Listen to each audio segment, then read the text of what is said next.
It's breeding season, and like all crocs, he's more aggressive than usual.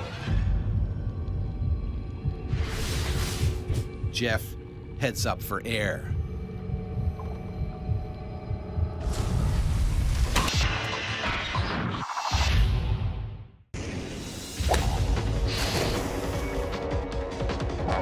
Ike Monreal was nearly killed when an angry gator savagely attacked him in the water hazard on a Florida golf course. I was slammed from the back. My shoulder wasn't attached anymore.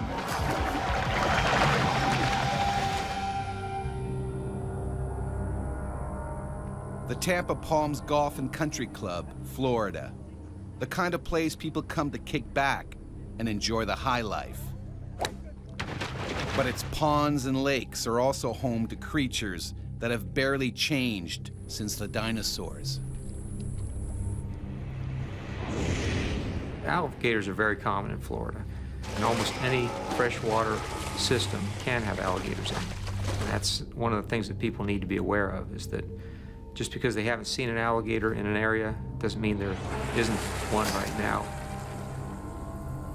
The lake by hole 13 is the territory of this 7-foot alligator. He's always hungry, and he's not too picky. As long as they can catch it and eat it, almost anything is potential prey. And they'll take things as big as deer occasionally. Golfers on this course are always in striking distance of gators, but no one has been attacked yet.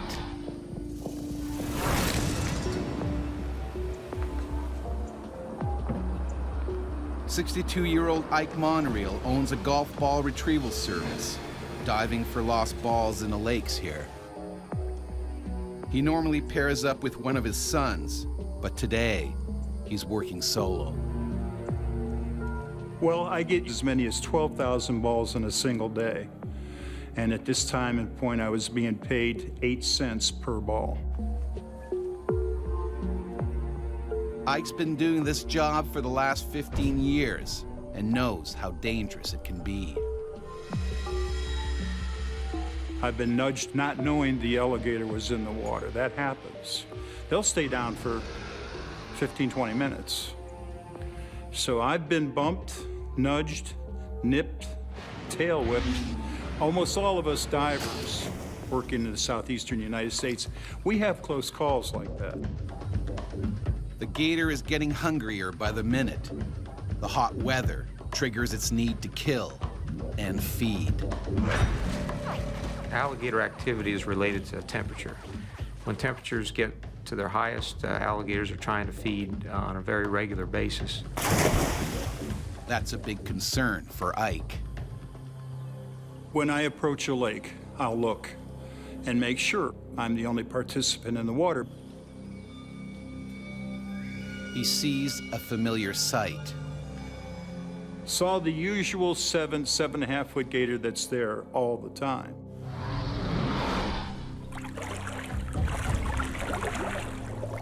Ike keeps a close eye on the reptile. Females occasionally do attack humans, but it's not as common as males. Males get a lot bigger than females. The coast seems clear, but Ike has yet to notice that another gator is also in the pond. And this one is a gigantic 400-pound male. Generally speaking, the larger the alligator, the greater potential problem with an attack on a human.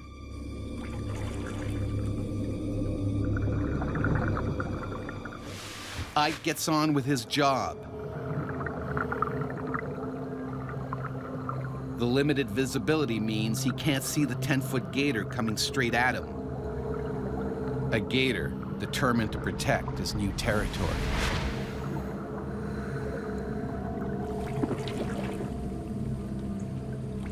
I was just about ready to come out of the water. I had enough air left. Life was good. I was just working away at it. And that's when the gator moves in.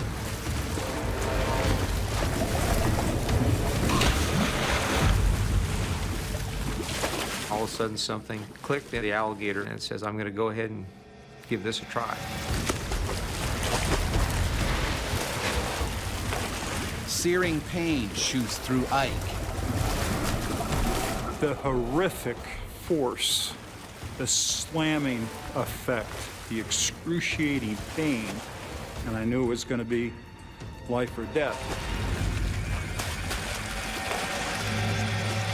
Like a sledgehammer, the gator's jaws slammed down on his shoulder with 2,000 pounds of pressure.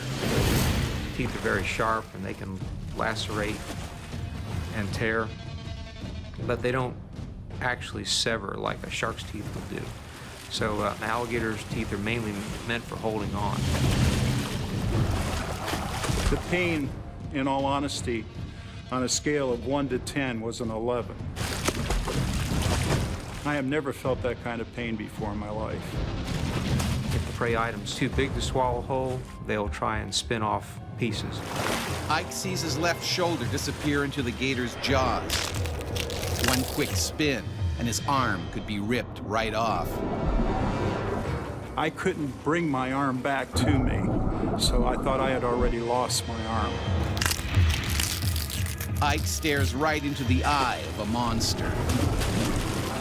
That big, lifeless, dead eye, that look, that eye was right here. I tried getting up and going for the bank. Incredibly, he crawls towards shore with the alligator still latched onto his shoulder. Seeing two golfers nearby, he desperately tries to get their attention. They can barely believe what they're seeing.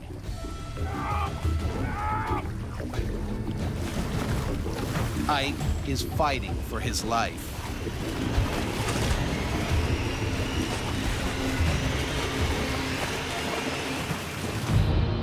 I said to myself, you have got to keep your head together here. Hey, over here! Ike can't last much longer, and he knows it.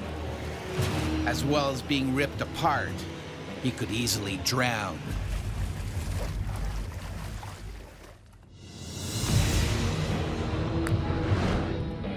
Retrieving golf balls in a pond at a country club in Tampa, Florida, Ike Monreal has been attacked by a vicious 400-pound gator. His screams attract terrified golfers desperate to help save him. The shore is only a few more feet away. Rescue is within grasp. And then Ike's gone. He had such size and girth, he just dragged me right back down again. An alligator will try and get the victim off balance, trying to drag them out to deeper water. And once it's drowned, then they will dine on it at their leisure.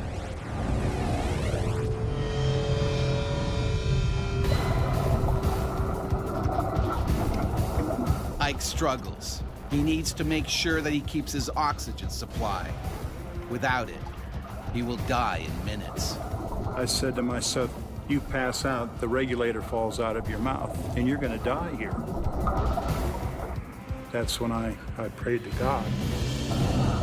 For Ike, it's now or never. He needs to do something, and fast. I worked my hand around his snout. I was able to turn into him. My shoulder is as far back into his jaw as it can go. Ike jams his thumb in the reptile's eye. The most vulnerable part of an alligator is probably its eyes. Everything else is pretty well protected. But the move barely phases the gator. An alligator might expect to have slight pressure to its eye if it grabs a large prey item. Ike could be seconds from dying. He reaches back with everything he's got. That's when I stuck my thumb as far back into his eye and as down as far as I could.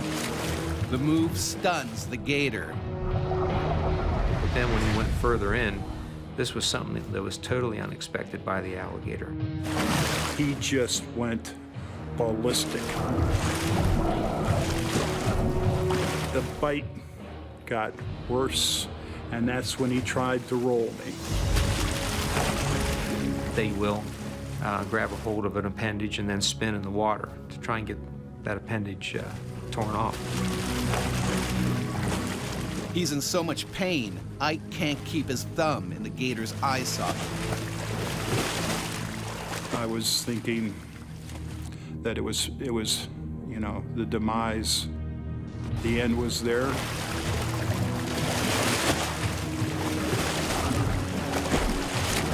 I saw my wife and my 3 teenage sons looking down at me. And I said, that's not going to work. I said, I am not going to die out here. I am not going to give up. Whatever it takes, I'm coming out of the water. Luckily, the fight takes them into the shallows. At last, Ike can get a foothold. Now he can stop the gator from rolling him. I was not going to let him kill me. I was not going to let him drown me. And then Ike goes in for another attack. I certainly wasn't going to let him sit there and twist off whatever he had in his mouth.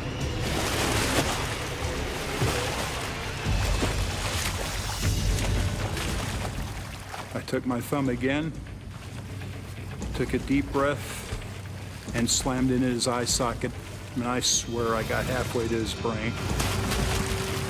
Alligators can feel and react to pain. They don't like that. Against all odds, the giant's jaws finally snap open. Ike seizes the opportunity and desperately tries to get out of the water. They learn very fast and probably realized this was not the type of thing that it wanted to pursue. Ike scrambles onto the bank before the gator changes his mind and comes back. I looked up at the gentleman that was standing on the green. I said, just make sure he doesn't come out of the water after me. I said, I don't think I can handle another bite. The alligator swims away.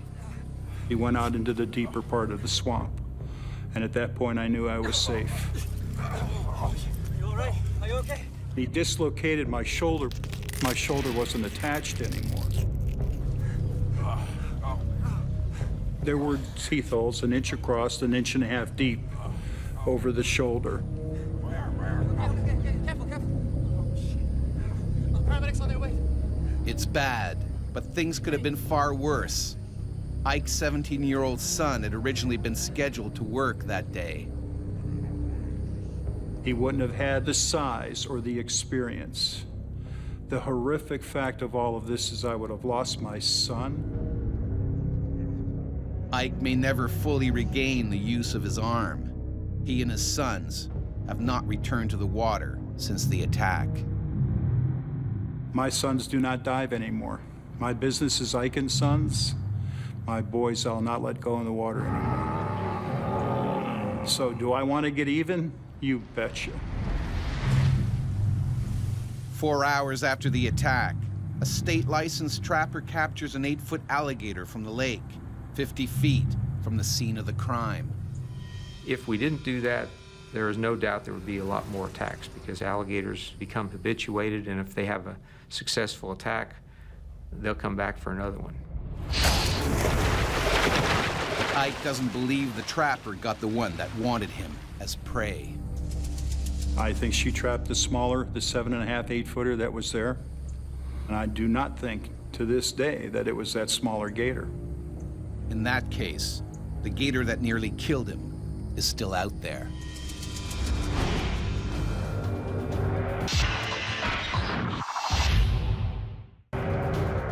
Alligators can prove lethal in the southern U.S., but in Africa and Australia, the biggest threat to humans is their deadlier cousin. Crocodiles kill as many as 200 people every year. The largest and most aggressive is a saltwater crocodile, a powerful reptile that can outlive humans and grow to more than 20 feet in length. Despite the name, Their natural habitat is actually freshwater rivers and swamps.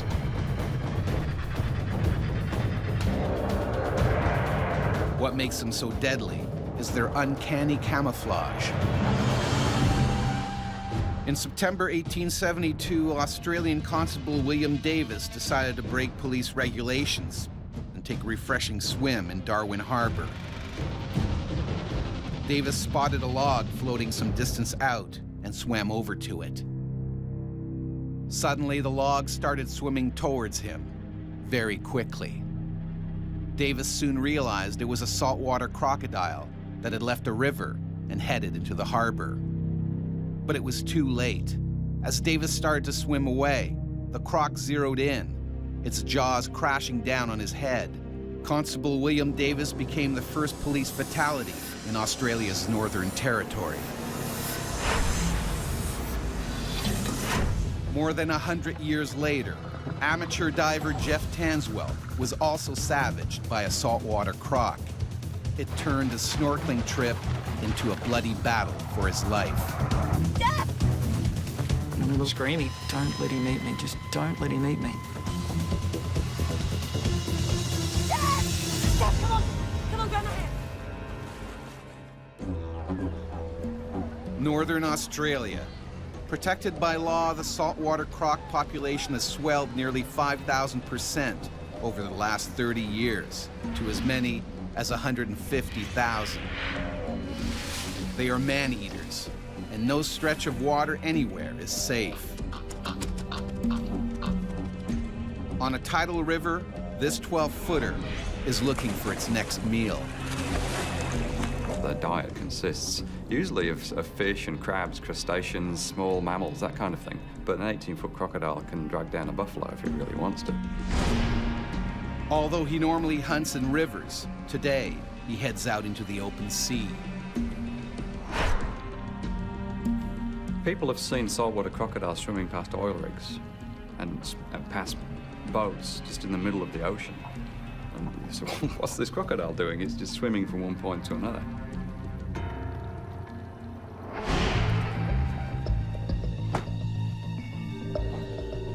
On Thursday Island, at the northern tip of Queensland, 37-year-old police sergeant Jeff Tanswell and his wife Jane, also a trained police officer, are hitting the water for a day of fun in the sun. My entire life I've been brought up by the water. So we've always been brought up with boats and diving and fishing, and that's just second nature. If we go fishing, or we'd just go out and have a look and jump out on a reef. Hi. Hey. Hi. Today they plan on doing some spear fishing with their friends Amanda and Dave. They head towards the remote Adolphus Islands, an hour away. We hadn't been there before, so this was going to be another opportunity for us to explore. The ocean around here is dangerous. We're a bit, I guess, aware of the possibility of sharks being in the water.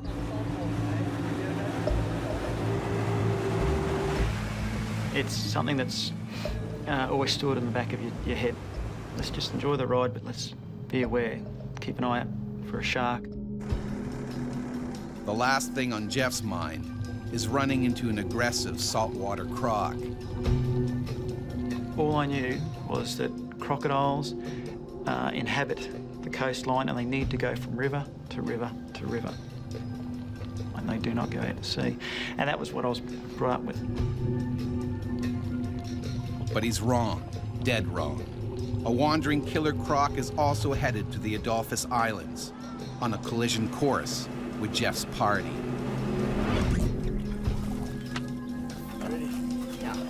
They pull into a coral reef and scout for any signs of predators.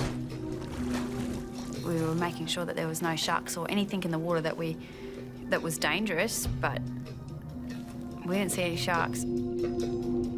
If there's going to be a shark, he's going to be patrolling the deep water. So I'm not going to go there. I'm going to take the safer option, and I'm going to go in closer to the coast.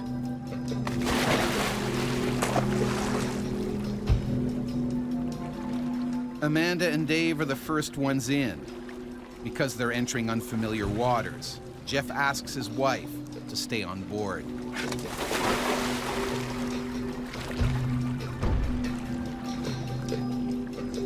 You have to leave someone on the boat just for safety. If you catch a fish, if it bleeds, you don't want to have fish blood in the water. Could attract sharks, so if they catch a fish or crayfish or something, they just hold it up and I start the boat, go over. Jeff enters deep in an alien world where he is both the hunter and the potential prey. You can see all the little colourful fish dancing around in amongst all this brightly lit coral. I saw the other two diving with us. They started heading out a bit wide. And I remember thinking, I'm not comfortable diving out to where the coral edge is, where it drops off into the deeper water, because sharks could come and go.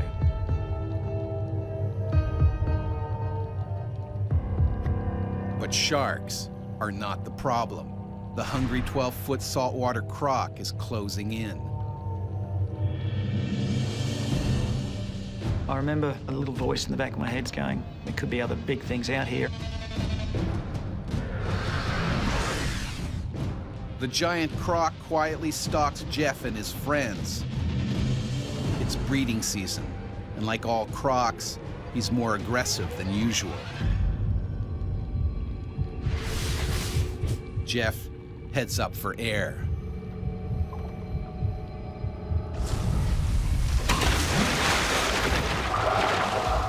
I just thought I'd been hit by a boat. The fear that a predator instills in its prey is it's bottomless.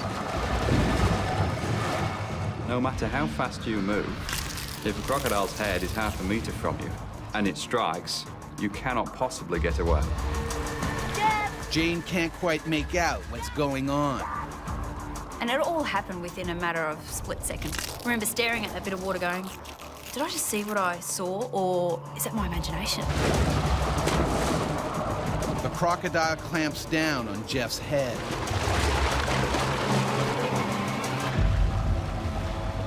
And I've become aware of this pressure on my head, this crushing pressure on my head. The crocodiles have got the strongest jaw muscles of any animal that we know for their size. They've got about 66, sometimes 68 teeth in their jaws. They'll puncture through flesh, they'll go through shell, and they'll even go into bone. Jeff is dragged down with his head ripped open. He's bleeding heavily and running out of air. He's just gone down with no splash, no screaming, no kicking. Jeff? Jeff! I had no feeling of the water, the temperature, sounds, everything, sight, everything was gone. They've got the power just to shut down your entire system and you don't have a say in it. It was a mixture of just horror as well as just total disbelief. You're on a remote tropical coral island. You're not looking for a crocodile.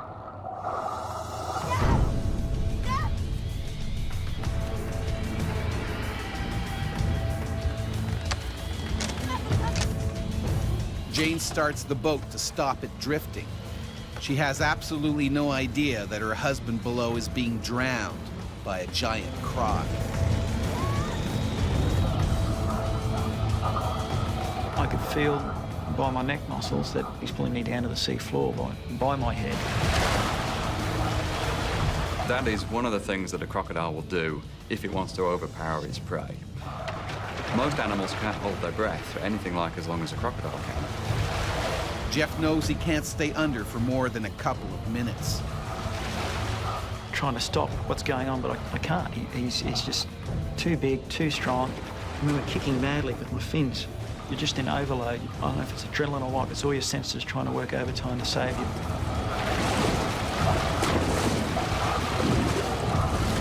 And then, a miracle.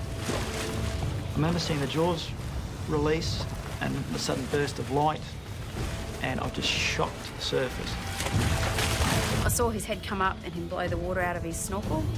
Jeff has no idea where the croc is and when it might bite again. All that was going through my head was his big block head coming back up and grabbing my legs. And then just behind his head, I thought I saw something moving. The killer croc surfaces inches away, closing in on his prey. I could feel the warm blood running down the side of my face. He's got the teeth, he's got the scales, he's got the claws, he's got everything. You have nothing.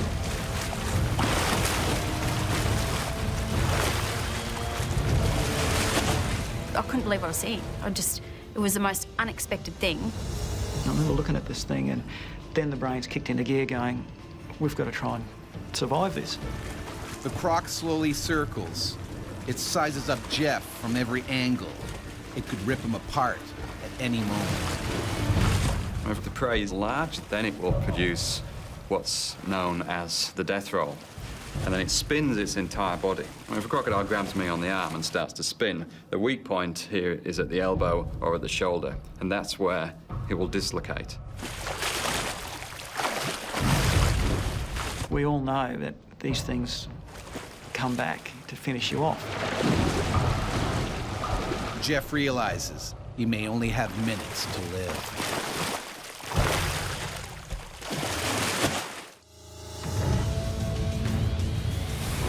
Police Sergeant Jeff Tanswell has been brutally attacked by a saltwater crocodile in Queensland, Australia. And now his wife, Jane, also a trained officer, is desperate to save him before the croc finishes him off. Straight away, you just think, this is it. Someone's going to die here. I just had to try and get him out of the water. Jeff's frantic movements are only making matters worse. He needs to get back to the boat before the reptile returns for more. If you splash and splash and splash, the croc can feel that, it can hear it, and it's more likely to attract it back to the place. Stuck my head in the water a couple of times, just trying to see where the hell he went.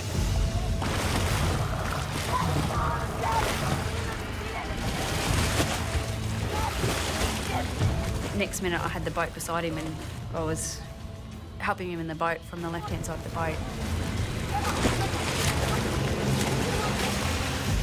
I don't know how I pulled him out of the water. I think it was just a pure adrenaline. Oh, God, you're okay.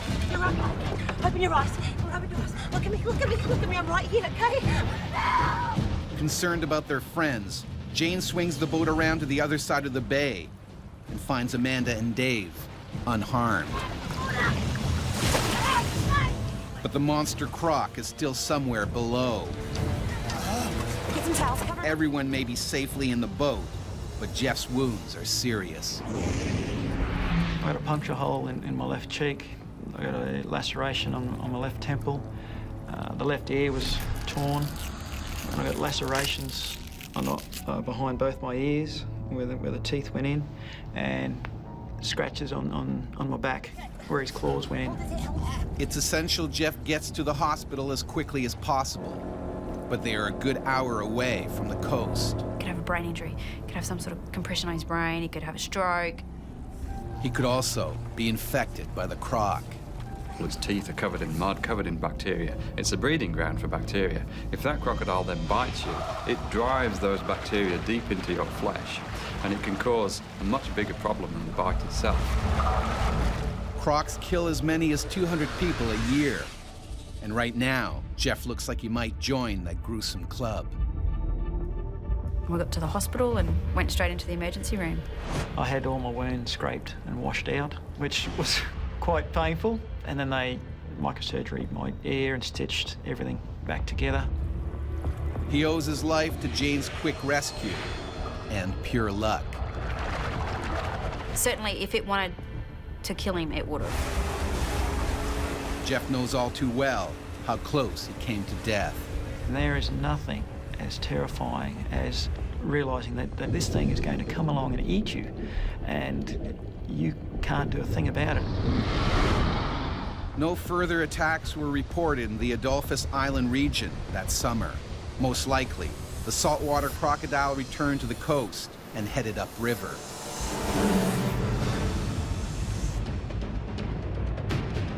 The worst saltwater croc attack is said to have happened in World War II during the Battle of Ramree Island in Burma. Surrounded by British troops, a group of Japanese soldiers desperately tried to escape through mangrove swamps infested with saltwater crocs. The next morning, only 20 survivors were found.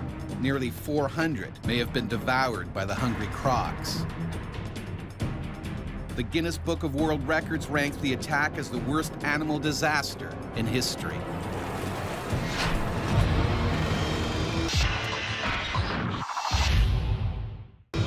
But crocodiles are by no means the most dangerous animal in the water. That title falls to the hippo, Africa's most deadly creature. Weighing as much as a small pickup truck, hippos kill around 200 people in Africa each year. For millennia, they have been a deadly threat to people living throughout Africa. The mighty Egyptians had the most to fear. Hippos used to live all along the Nile, the lifeblood of their civilization. They were a danger to boats and to people working on the river's edge. The animals were considered so powerful, they were associated with gods. Kings hunted them from royal ships. It was a brutally dangerous sport. In around 3100 BC, Menes, the first king of unified Egypt, is said to have been carried off and killed by a hippopotamus during such a hunt, ending his 62-year reign. More than 5,000 years later, while leading a river safari in Zimbabwe, guide Paul Templar also found out just how brutal a hippo attack can be. I had tusks going through me every which way but loose. There was a lot of blood in the water. You could see he'd been quite badly bitten.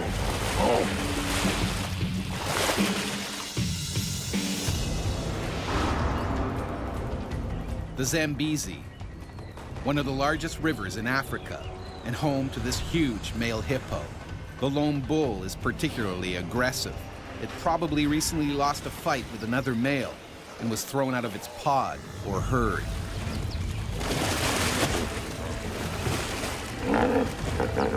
And now he's viciously protecting his new territory.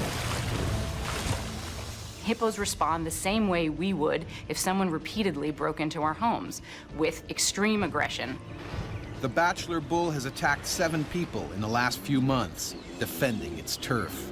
And he's more than ready to do it again.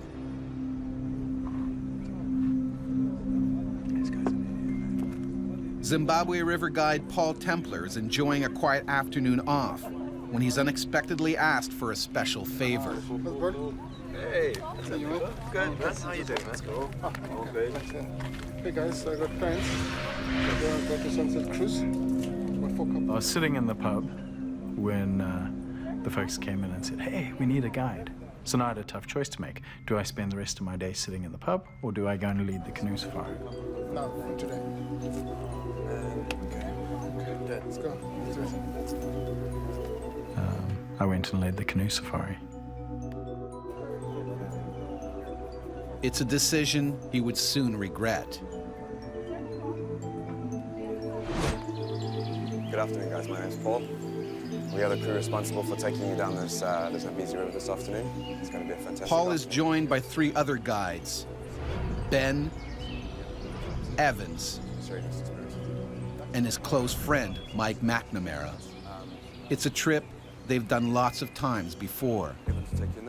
The trip itself is what we call a wine route. It's one of the trips where the guests don't actually paddle themselves. And the idea is that they just relax and watch the sun go down. It's a sunset trip. It lasts about an hour and a half.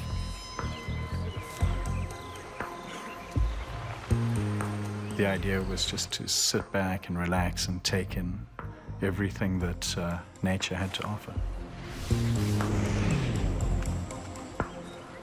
Paul is on the lookout for the rogue hippo that has attacked 7 others over the last few months. He's already had his own nasty run-in with the 3-ton monster. About 6 months prior to this, I'd been leading a similar canoe safari, and I'd been attacked by a big brute of a hippo. The hippo had smacked the bottom of Paul's canoe, catapulting him and 2 passengers into the water. That time, they had escaped unharmed. I knew that that hippo was in the area, and though I couldn't see him, I thought going through the narrow channels would be my safest option. And so far, so good. As they come around the bend, Paul notices a large pod of hippos. They weren't really a concern. They were off to the side, and I could see them, and I felt that I had a pretty good sense of what they were up to. They proceed cautiously, making sure they don't startle the hippos. Paul also scans the water for any that are submerged. Occasionally you'll get ears, occasionally you'll get a head, occasionally you'll get the whole body. Then there'll be nothing. They'll all disappear underwater. You watch the water's moving differently if there's a couple of ton hippo moving around beneath it. All seems to be going well. They safely get past the pod into faster moving water, and then I turned just in time to see Evans flying through the air. likely it's the same rogue hippo. From underwater, he surfaced like a giant torpedo and knocked Evans clear out of the boat. Paul watches in horror as the current drags Evans away. Evans went under and then popped up again. Paul paddles full speed towards Evans. I turn my canoe around, so I'm going backwards, so I'm between whatever's there and him. I back in to try to rescue him. Paul reached for him with a paddle, shouting to him to grab the paddle so that he could pull him out. I'm probably 4 or 5 feet away from him when I see this bow wave cruising in towards me. And it was at that point where the hippo just erupted next to Paul. While he's trying to help his friend, the hippo turns on Paul and attacks. Just all hell broke loose. The hippo just closed its jaws on his upper torso and pulled him off the boat. The hippo tries to swallow Paul whole. They attack the boats not because they recognize I will get to the people in here, but because they recognize it as a foreign object that needs to be removed.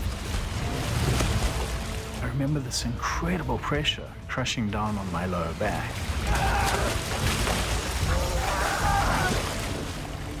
Hippos are not interested in eating the people that get attacked. It's an aggressive reflex of, if I encounter something with my jaw, I will crush it.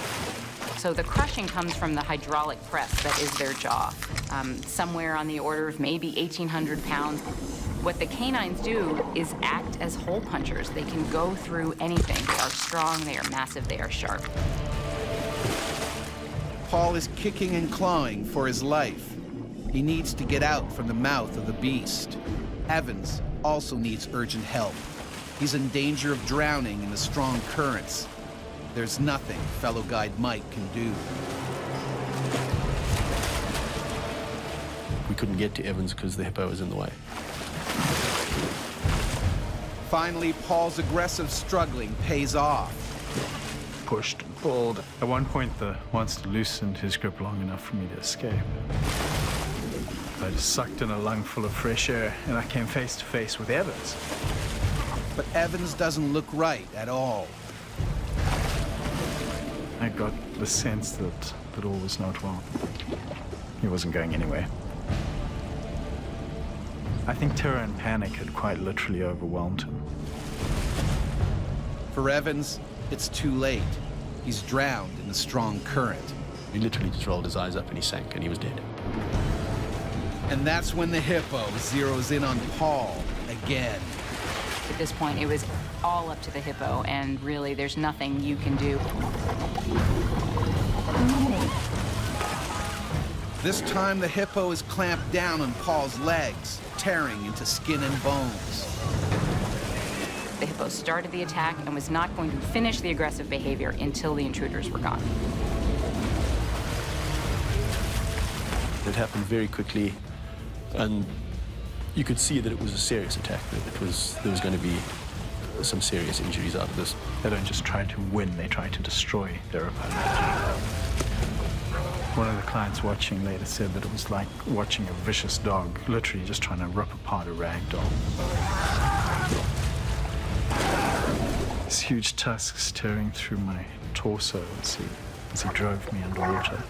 So I had tusks going through me every which way but loose. He bit down so hard that I thought for sure he was going to bite me in half.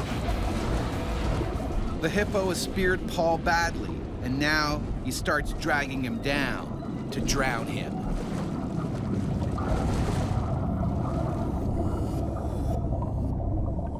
I remember lying on the bottom of the river and looking up. I remember I could see the different hues of green and yellow and the sunlight shining on the water surface. And I thought to myself, I wonder who can hold their breath the longest. Paul is close to death. Most humans can't go without breathing for much more than a minute, while the hippo can stay under 5 times longer. Fighting for territory is just second nature to hippos, and fighting to the death is second nature. They don't hold back at all. I watched my blood mingle with the water, and I just wondered which would happen first, if I'd bleed to death or if I'd drown.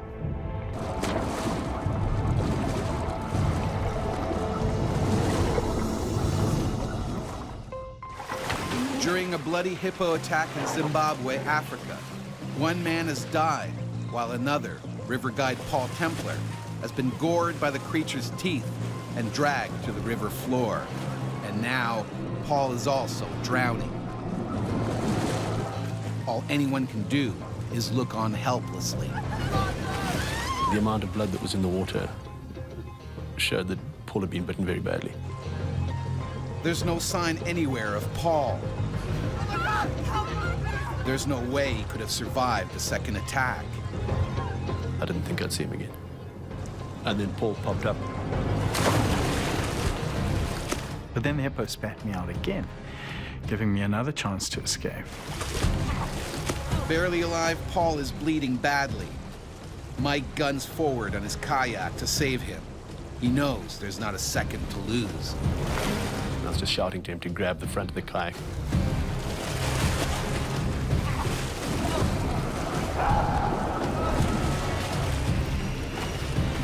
I managed to grab a hold of the handle on the boat's nose. For a moment, Paul seems safe. But the hippo comes back for more. It tries to chomp down on Paul's dangling legs. Any second, he'll be dragged down again. He was hitting and thrashing, and it was not good. I knew I didn't have much left in me. He can barely hold on. One arm is shredded. Both shoulders are punctured with bites. But astoundingly, the hippo backs off. They're very unlikely to actually come into shallower water to follow an attack. It's not what they do.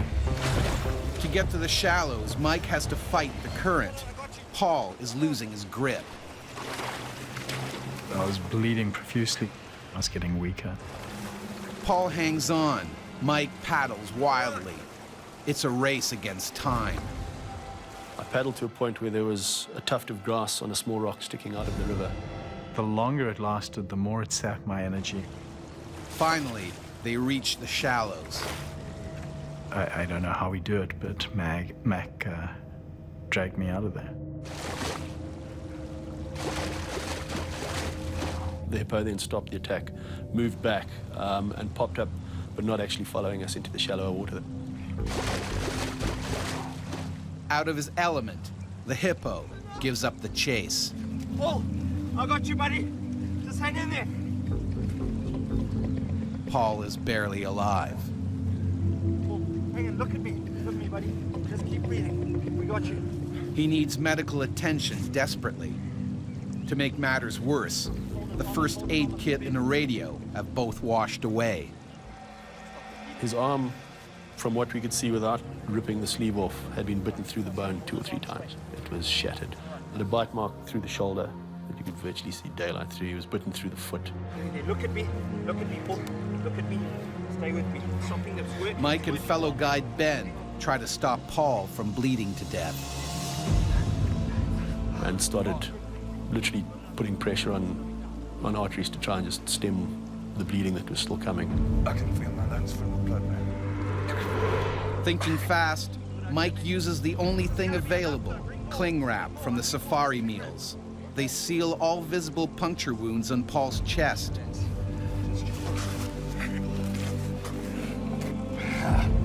Mike and Ben lift Paul into a canoe. When I put him in the boat and sent him off, I thought he was going to die. Hold on.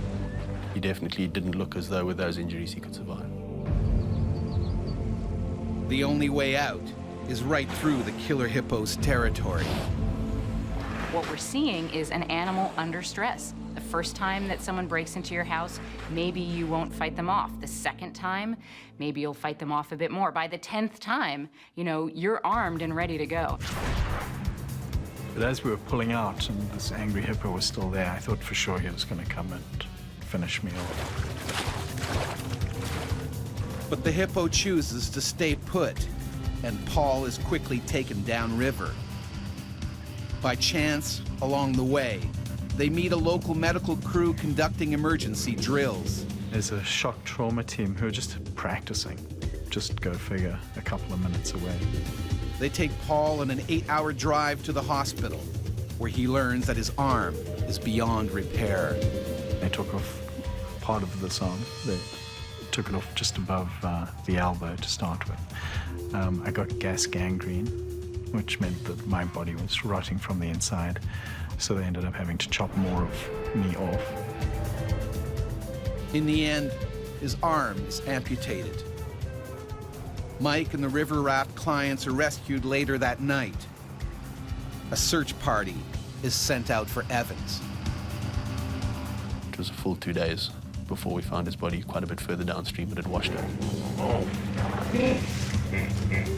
The rogue hippo is never found.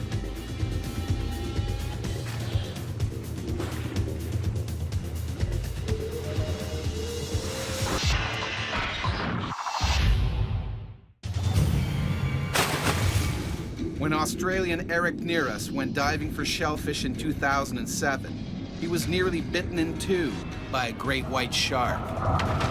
Everything went black. I started to get shaken horizontally. I was getting eaten alive.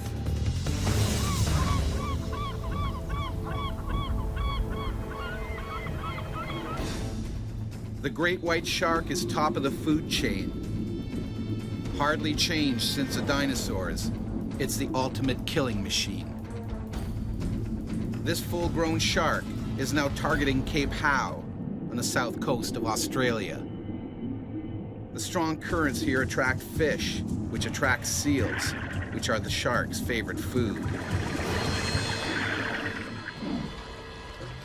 It's the rich marine life at Cape Howe that also attracts fishermen to these waters. Eric Nearus is one of them.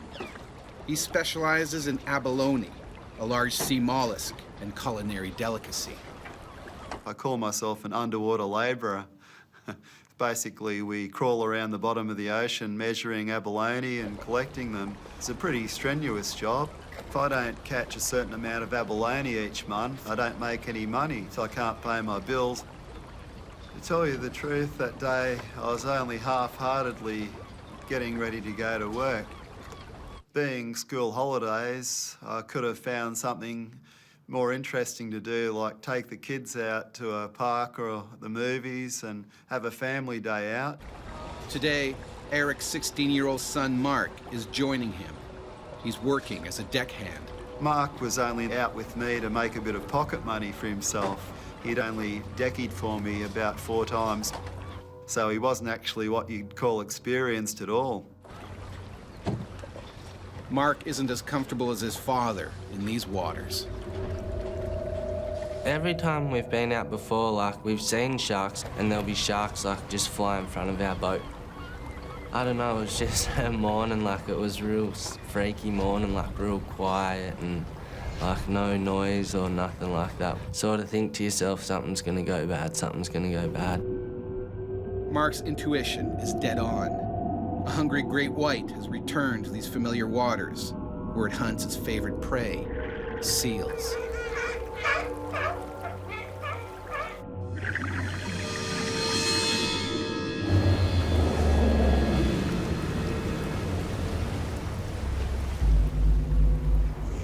In the water, Eric breathes through a long hose that feeds him oxygen from onboard tanks. He also wears special clothing. I wore a lead-lined weight vest. It has about 7mm thick lead plate sewed inside it, and it fully covers your back and most of your chest, and that keeps you on the bottoms. Although shark attacks are extremely rare, Eric knows it's a hazard that goes with the job. When you're a diver and you're in, their domain, you've always got that inkling in the back of your mind. I wonder if a shark will show up.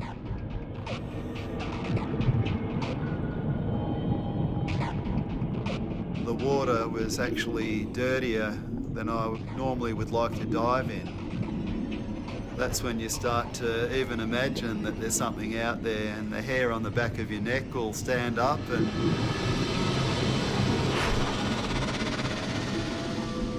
a seal or a school of large fish go past you, and all of a sudden you'll start to think, okay, I wonder if there's something chasing them. Surprise is the great white's best tactic. Stealthily, the hungry animal closes in on its next meal. Seals are very cognizant of sharks being in an area, and it's not unusual to see them haul out under those circumstances. Unlike the seals, Eric hasn't yet picked up on the shark. I sort of wound my way around the boulders and the kelp and just sort of hugged the bottom, and after an hour I filled up my first bag, and I sent that bag up to Mark.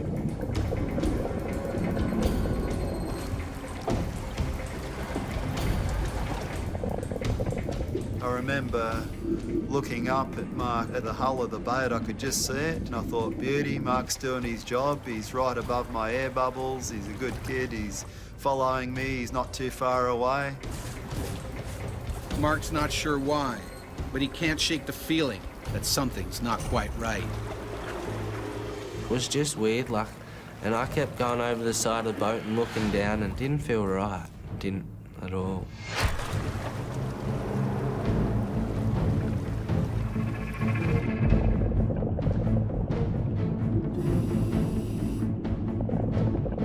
I was getting into cruise mode. You sort of get into daydream mode where you just work and forget about everything else. It's so peaceful too. You can only hear the hum of your air regulator.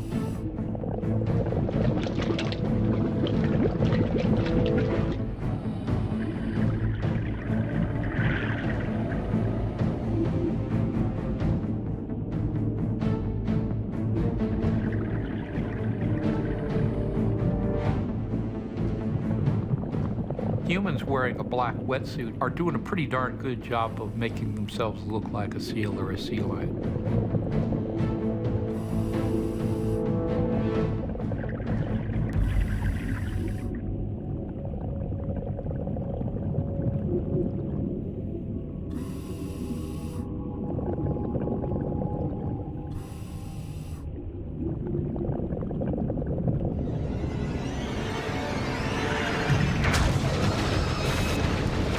One second it was daylight, the next second everything went black, and a really nasty vice-like pressure crushing my chest and upper back, and I wasn't really sure what had actually happened to me. The shark has taken one supersized bite. Eric's head and shoulders are in its mouth. One arm is down its throat. Inside the jaws, I couldn't see any light. It was just all dark there because I was facing the back of his throat. My right arm was actually hanging down the shark's throat. My arm refused to work anymore. It felt like it was broken. The head in a seal is the working end of a critter, and sharks know that much. If they can bite off the head, the rest of it's an easy meal. I'd never experienced anything like this in my whole life. Eric's lead vest has stopped the shark's razor-sharp teeth from slicing him in two, but this only makes the animal more determined. Then I started to get shaken horizontally with a really hard threshing motion. When a shark head shakes, what it's doing is dragging its teeth, especially its upper teeth, through the prey from side to side like this, and sawing through the prey. by thinking, oh, is this the end? Is this what it's like to die? I was actually getting eaten alive.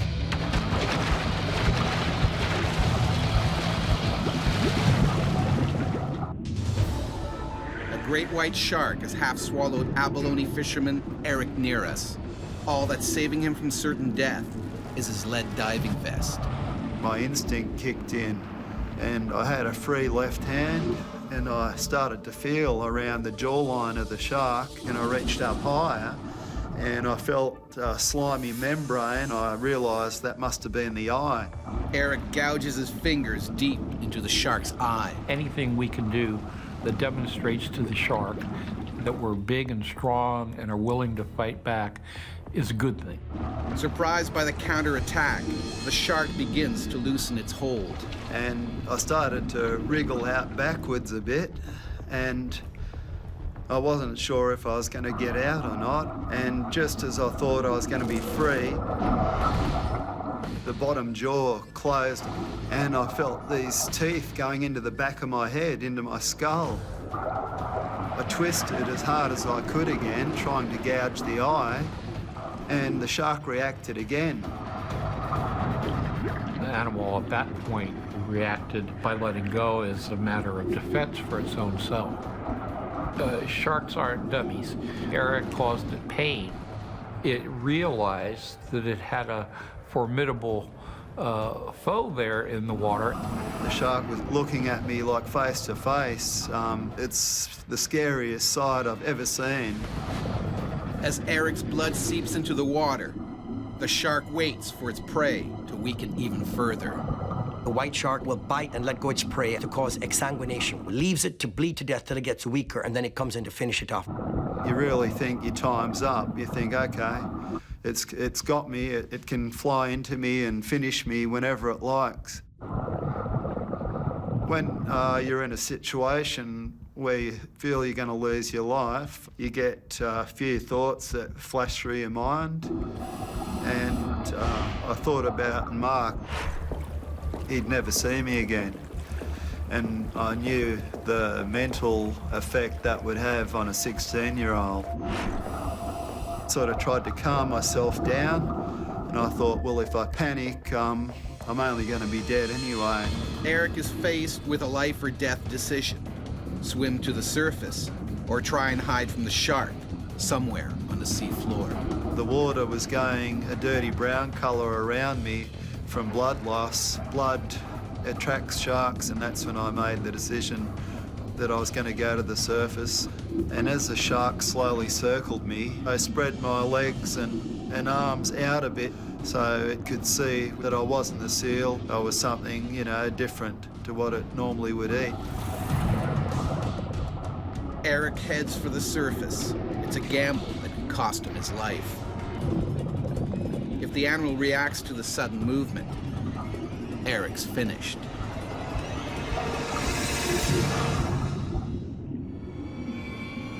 Searching for abalone on the sea floor, Australian Eric near us has been half swallowed by a great white shark. He's managed to fight free, and now he needs to get out of the water before it strikes again. Those marble dolls with the black painted eyes, the glossy black colour, that's the colour of those sharks' eyes, just a dead black. And when you've got those eyes on you and they're only like 1 to 2 metres away, it makes you feel very small indeed. It really had a tough job holding back the fear.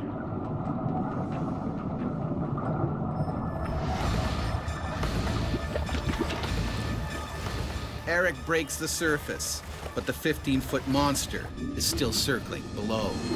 The whole time the shark was just below me, going around and around my flippers, and it could have, you know, taken me any time it wanted to. The shark didn't want to just rush right back in because the last time it did that, it didn't have a pleasant outcome. Dad! I'm coming! All Eric wants is to get out of the water fast. I screamed at Mark that I needed help. He came straight over to me.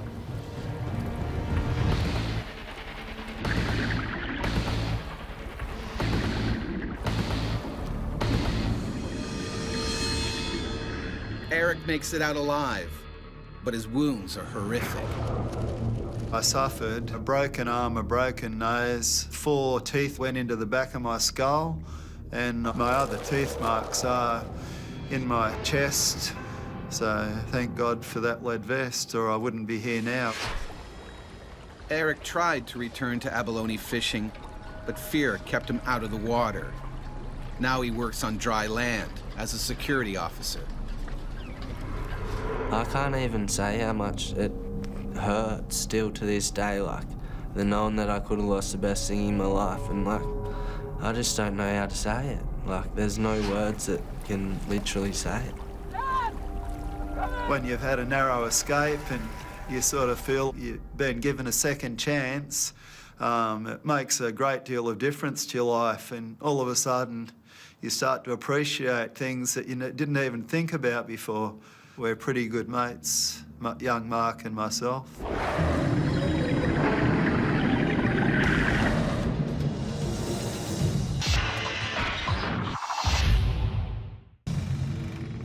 Ever since people first ventured into the seas, we have been afraid of the monsters that lurk below. The great white shark has always been the most feared, infamous as a ruthless predator that will kill anything. But the smaller bull shark is actually fiercer, packed with more testosterone than any other creature on the planet. These naturally bad-tempered sharks can attack their prey in as little as 2 feet of water. When a bull shark bites, almost nothing will make it let go.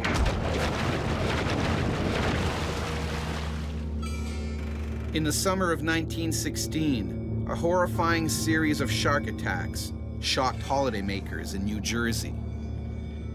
Originally blamed on the great white, these attacks were in part the inspiration for the novel Jaws. But many experts now think the villains were really bull sharks. The first victim that summer of 1916 was Charles Epting Van Sant. He started shouting for help, but people assumed he was calling to a nearby dog.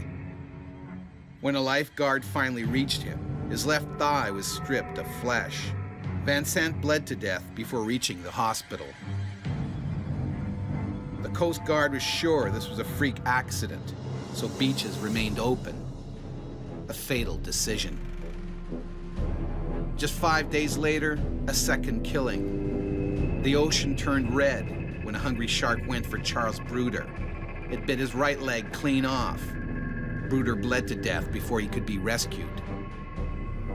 The next attacks were even more terrifying. The scene of the crimes, 16 miles inland in a freshwater creek. 12-year-old Lester Stillwell was playing in the water with friends. They noticed what they thought was an old log in the water. It started swimming towards them. Suddenly, the shark pulled Lester under, and he never surfaced. A man entered the water to bravely search for the boy's body, but he too was fatally wounded by the bloodthirsty shark. Experts now know that great whites can't survive in fresh water, but bull sharks can. Bull sharks may actually be responsible for many more attacks than previously thought. Chuck Anderson knows just how aggressive a bull shark can be. When training for a triathlon in 2000, he was savagely attacked by a bull shark, an attack that changed Chuck's life forever. He's just freight train. And even though I hadn't seen it, I knew exactly what it was. The Gulf of Mexico is famous for crystal blue waters and white sandy beaches. But this is America's shark attack capital. In fact, there are more shark attacks here than anywhere else in the world. Almost anyone that's been in the water have been close to a shark at some time. The sharks see the humans. Humans don't always see the shark. And public enemy number one is the ferocious bull shark. It will target almost anything that moves, even humans. Bull sharks mean business. When they attack, they truly are going after a human. And what they start, they mean to finish. Bull sharks are persistent, and I think for that reason, I would be a lot more concerned about a bull shark than a white shark. It's early morning, and this bull shark is already on the hunt. It patrols the shoreline because it knows sooner or later something tasty will swim by.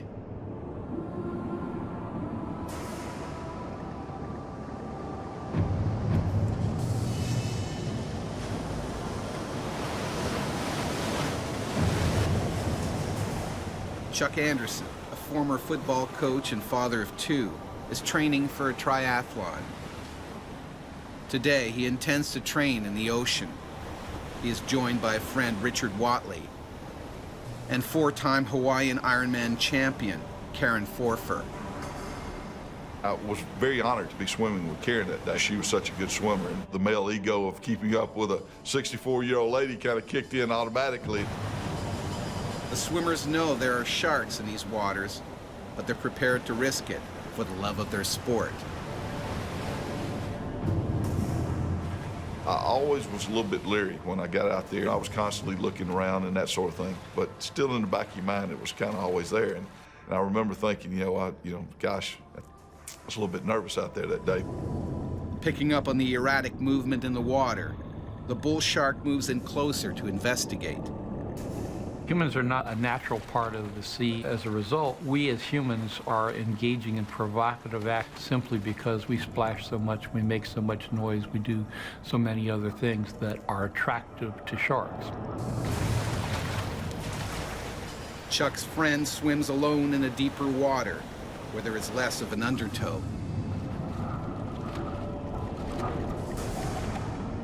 Karen and Chuck, however, feel safer sticking together closer to the shoreline. A decision they will soon regret.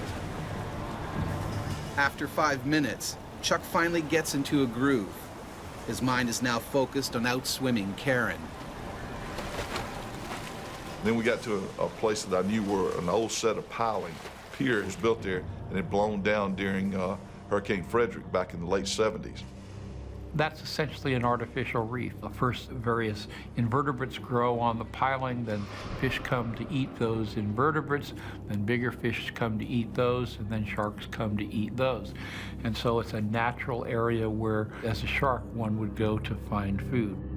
Unwittingly, the swimmers have now entered this shark's natural killing ground. Karen kind of went ahead of me. I'd like to say I was chivalrous and letting her go through the pilings, but actually she was kicking my rear end pretty good. The shark observes his potential meal as the swimmers make their way past the pilings.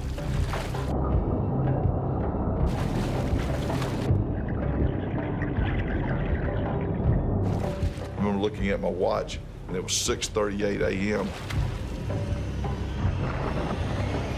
I took 2 more strokes in the water.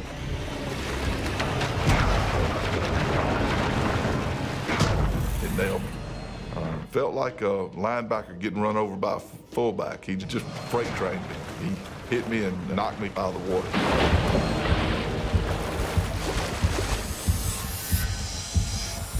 A classic bump and bite attack. The shark was getting a feel for the size and the power of whatever it was going to bite. And even though I hadn't seen it, I knew exactly what it was. I felt like he knew that I was out there in his territory, and he wasn't very happy about it. My big fear was that there was more than one. There was a school of sharks, and that I was in real trouble.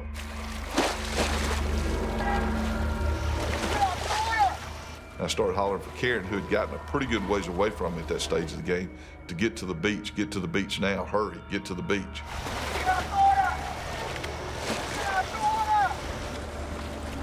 Karen races to shore, but Chuck is too far out.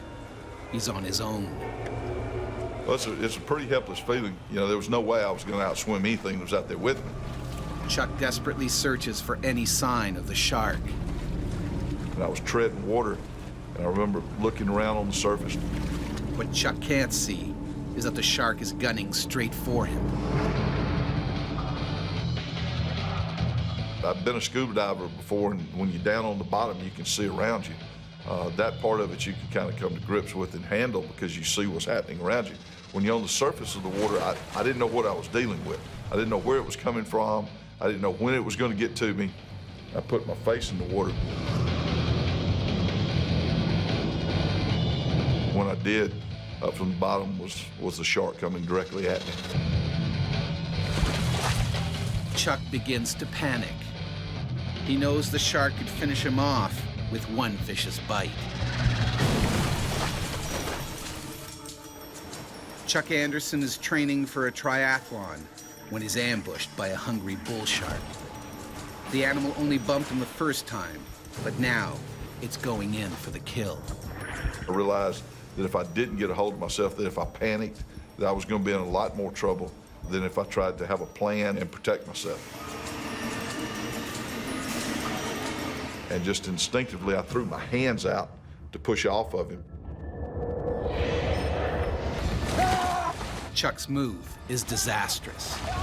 Took all 4 fingers off my right hand, just clean as a whistle. White knuckles were showing through. I mean, they were literally exposed. Bull shark is probably one of the most powerful biters. Its head is extremely big and robust. It has huge muscles, jaw muscles. It's a very strong predator in terms of its jaw morphology. Undoubtedly, the shark just missed. I'm sure the shark would have much rather had the entire lower arm if it could have grabbed it. The taste of flesh sends the animal's killer instincts into overdrive. This time, he's determined to get a bigger bite. I thought, he's not going to just swim off. There's blood here. He's taking a bite of me. He's going to keep coming back. I realized I'm not going to survive. Fighting a 300-pound shark in open water is a losing battle.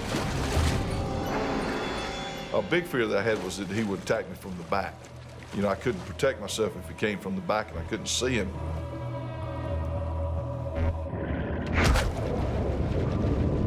That's when he hit me. And I remember kind of losing a little bit of my breath. He hit me that hard. Bull sharks will hit the victim over and over again. And they'll actually single them out amongst a bunch of people. If there's multiple people in the water, sometimes they'll go through the people and hit the same victim over and over again. Chuck doesn't have time to react because the shark's fin is once again slicing through the water towards him.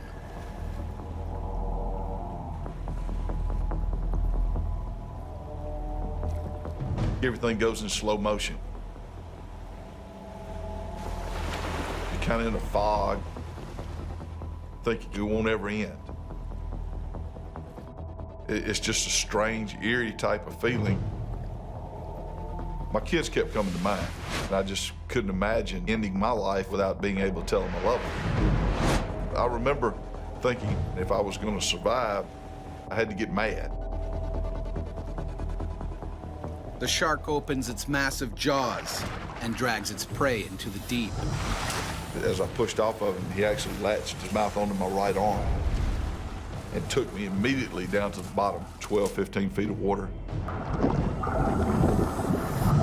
He started doing the gnashing, the feeding frenzy, just threw me around on the bottom of the Gulf like I was a rag doll. The shark's only mission is to eat. He tries to chew off Chuck's arm. If there's one species that one could say that actually goes into a feeding frenzy, I would say it's a bull shark. Once they get into the attack mode, you can't change their mind. I'm a pretty big guy. It was ridiculous how easy he was throwing me around. I never thought I'd get back up to the surface. The testosterone-crazed bull shark hasn't finished with Chuck. And now, the athlete is on the verge of drowning. A bull shark has viciously attacked triathlete Chuck Anderson. The animal has been thrashing its human prey for over a minute. It was at that stage of the game that me and the good Lord had a conversation, and I asked him to get me up to the surface so I could get a breath of fresh air.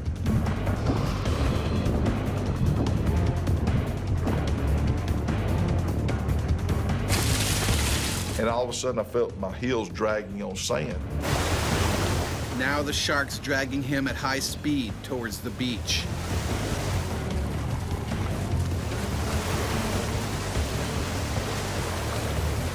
In its determination to eat Chuck, incredibly, the shark drags him onto a sandbar. The swimmer seizes his only chance of survival. He couldn't move. I had my arm in his mouth. I was trying to hold my face away from his mouth so that he wouldn't snap at my face. And it was a real unique feeling as I was hitting him, and I kicked him a couple of times, and I was doing everything I could to get away from him, but it wasn't fazing the shark at all. I mean, I know people say poke him in the eye, but when you're dead in front of a shark and the eyes are on the side, you know, I couldn't see his eyes, and being on the surface, that type of thing, I didn't have time to collect my thoughts to, okay, let's poke him in the eye. Or most of it's instinctive, and my instinct was to hit him and kick him and that sort of thing, trying to get away. I couldn't get my arm out of his mouth by pulling, so I worked it up and down twice and jerked real hard. And when I did, it completely degloving my arm. My hand popped off in his mouth.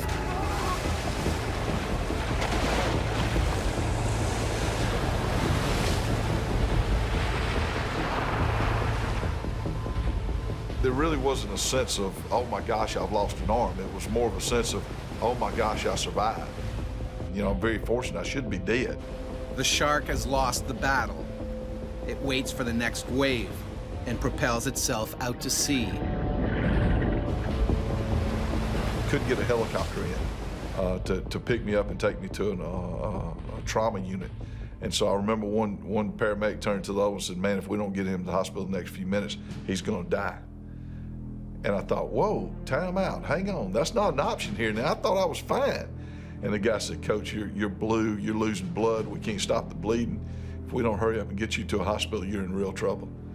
And I thought that was the first time that I really had time to think about the fact that I might die. And that was a real scary moment. Chuck is rushed to the hospital, where what remains of his arm is amputated at the elbow. I was halfway to the hospital before I ever really came to grips with the fact that, hey, you don't have a right arm anymore. And I promise you, it's not going to come back.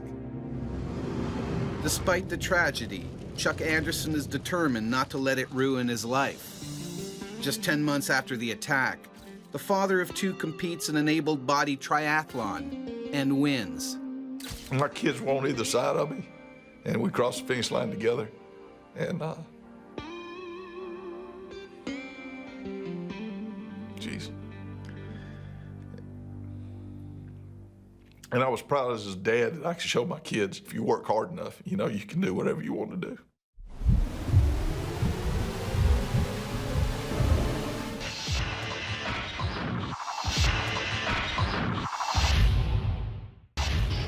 The bull shark may be the most aggressive shark in coastal waters, but in the deep, the oceanic white tip is the greater menace.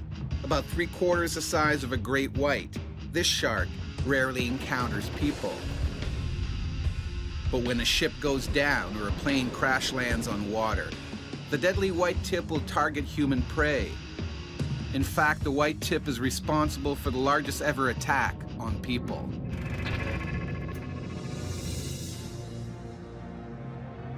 Just after midnight on July 30th, 1945, the Japanese torpedoed the USS Indianapolis. The battleship had delivered the first atomic bomb and was on a new mission in the West Pacific when it was hit. Of the nearly 1,200 sailors aboard, 900 are thought to have made it into the water alive. Sharks were most likely drawn to the wreckage by the sound of screaming, splashing men. The white tips went into a feeding frenzy. The men's horrific ordeal lasted 5 long days. By the time rescue boats arrived, more than 500 sailors were missing. Many had been devoured by the hungry sharks. Although the bull shark and the oceanic white tip may be more aggressive, it's the great white that has entered popular folklore as the ultimate ocean-going serial killer. Its size and power mean it will always be seen as the most terrifying of all sea creatures. In 1830, Joseph Blaney was attacked by a great white while he was fishing off the coast of Boston. The shark capsized Blaney's boat and pulled it right under, with the fisherman still in it. The boat resurfaced, but Blaney was never seen again. 130 years later, during a spearfishing competition, Australian Rodney Fox was attacked by a great white. It's one of the worst shark attacks anyone has ever survived. I was hurled through the water faster than I could swim. It was right at the edge of my life. I was in really big trouble.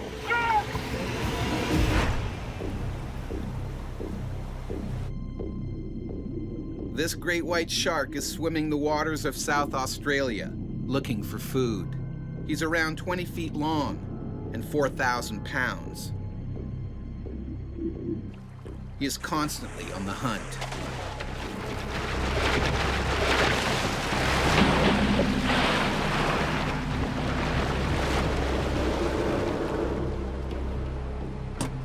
And as Rodney Fox knows, it will eat almost anything that moves. December the 8th, 1963, at 1 o'clock in the afternoon, is a time I will never, never forget. Changed things in my whole life forever. Today, it's Rodney's chance to retain his crown as South Australian spearfishing champion. He's been training hard and determined to win, despite the choppy water. The weather wasn't very nice. It was a little bit windy, but it was something I had worked for. I had done so many deep diving and exercises, and I'd practiced holding my breath, and I'd made 2 beautiful spear guns. Rodney is aware of the risks. 18 months earlier in this bay, his friend was attacked by a shark, which bit deep into his leg. The word shark was sort of out there in the background with hell and death and devil and things like that. I was well aware that I could actually be attacked, but of course I didn't believe that it would be me. The winner today will be the person who catches the largest number of different species in a 5-hour period.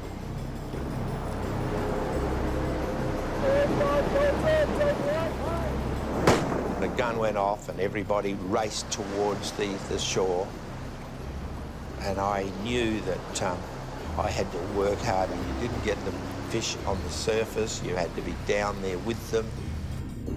You had to approach them in such a way where they didn't think you were an aggressive attacker, and then you would slowly bring the gun around and sneak up on them.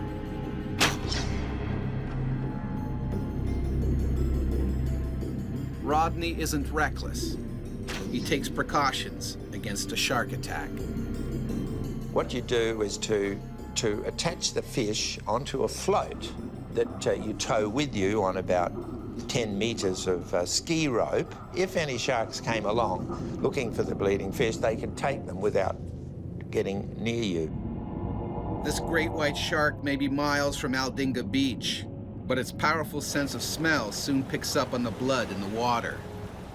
It stealthily makes its way towards Rodney's tempting catch. Because of their injuries, any speared fish is going to be releasing bodily fluids, blood and other things into the water. Shark, for instance, can smell a single drop of blood in an Olympic-sized swimming pool. That's pretty darn good. Blood from the fish that had been speared was slowly going out to sea. In the tide, it was putting an odour trail several kilometres down the coast. The blood, the struggling fish in the water, any electrical charge it picks up or anything like that, the shark would be attracted to that and probably swim upstream to find it. I was so focused on doing well and looking for fish that I couldn't really think about anything else that might happen.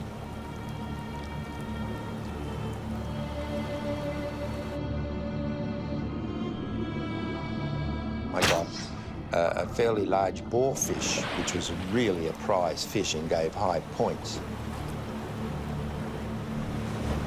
And I thought, it could be a lucky day today.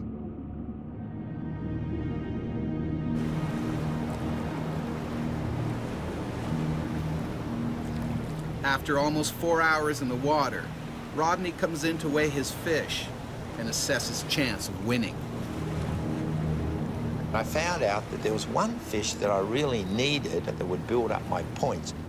And I cast my eyes over the area and thought, where would I find this particular species? And I thought, well out past the reef in very deep water,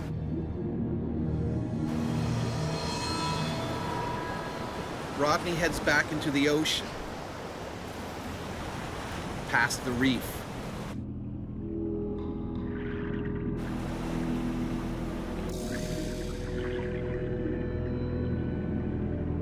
But venturing off on his own puts him on a deadly collision course with a natural-born killer. There's safety in numbers. That's why birds are found in flocks and fish are found in schools. Spear fishermen should be found in groups. Once you isolate yourself from the rest of the group, you become more vulnerable. Alone and out on the edge of the reef, Rodney has no idea he's swimming directly towards the shark. A shark that has Rodney in its sights. Humans aren't denizens of the sea. We don't see very well in the water. We don't smell things. We don't feel the vibrations of animals moving. And so we're not attuned to watching over our shoulder for predators. Rodney tracks down his elusive prey. All he needs to do now is spear the prized fish, and the competition is his. I was just squeezing the trigger when the shark's massive jaws clamp around Rodney's chest. It begins thrashing him violently. White sharks often engage in the marine version of shock and awe. Nothing is better as a predator than to have a sudden strike of overpowering strength to put your prey item in trouble. the gun was knocked off my hand, the mask was knocked off my face, and I was actually hurled through the water faster than I could swim. I don't know why, but I thought, oh, I've been hit by a train. And even though I knew I was going fast, I have this memory of the shark's tail slowly going through the water. As the shark drags Rodney deeper and deeper, it uses its razor-sharp teeth to try and sever his body in half. The great white shark has broadly triangular teeth that work just like a steak knife, but in tandem, it's like having a big saw. The fear of dying overcomes the fear of normal pain. The adrenaline that is raced into your body gives you special powers to be able to think and do. And as I was being forced through the water, it said, gouge his eyes, gouge his eyes. Rodney reaches around the 2-ton beast and digs his fingers into one of its eyes. Miraculously, the animal lets go.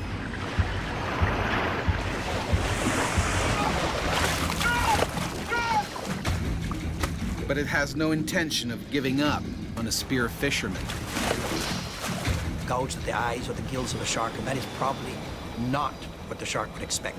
So the texture, the taste, the response, everything is not what they expected. The animal abandons the attack at that point, not quite sure what it is. Doesn't mean they won't come back. The fear was unbelievable. It was right at the edge of my life. I was in really big trouble. I knew I may not make it, but it never occurred to me to give up. Just keep fighting. Rodney looks down into the deep. And a picture that stays with me now is of this bright red water, which is my blood, and this great big head coming up from down below with those big triangular teeth towards me. And I thought, what can I do? What can I do? I have nothing to protect myself. I'm gone, I'm gone.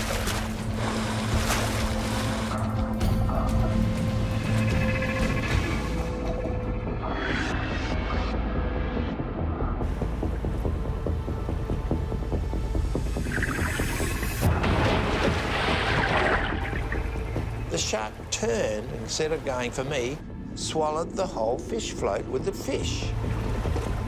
It looks like Rodney's cheated death. But then, a violent jolt. He's still attached to the float, and the shark dives and pulls him under.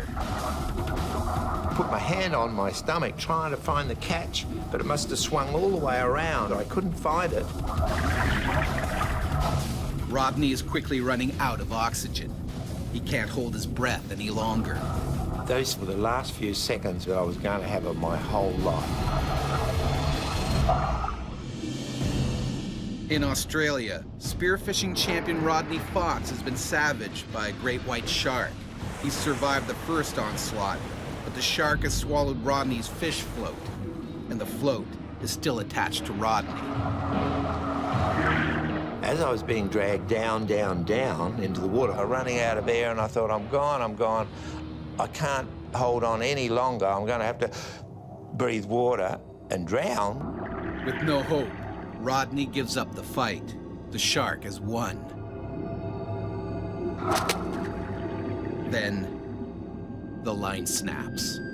Instantly, I thought I have more chance. I've got life. I can make it to the surface.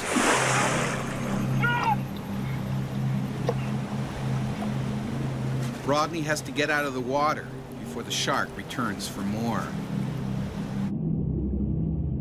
Unbelievably, a boat was coming over to find out what all the bright red water was.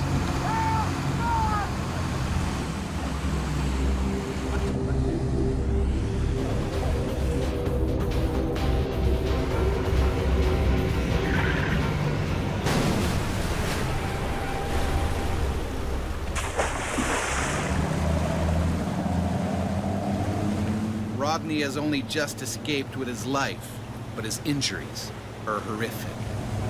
The lung was punctured, the spleen was uncovered, the main artery from the heart to the stomach was just left there, one nick, and I've died.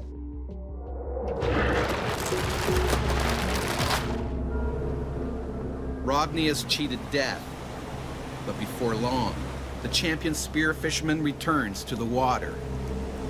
Sharks came at all angles from me. The little glistenings of the water turned into sharks. And I remember saying to myself, if you don't control this, Rodney, you're going to be no good. And I had to shake my head and get rid of the sharks and turn them back into little glistening things again.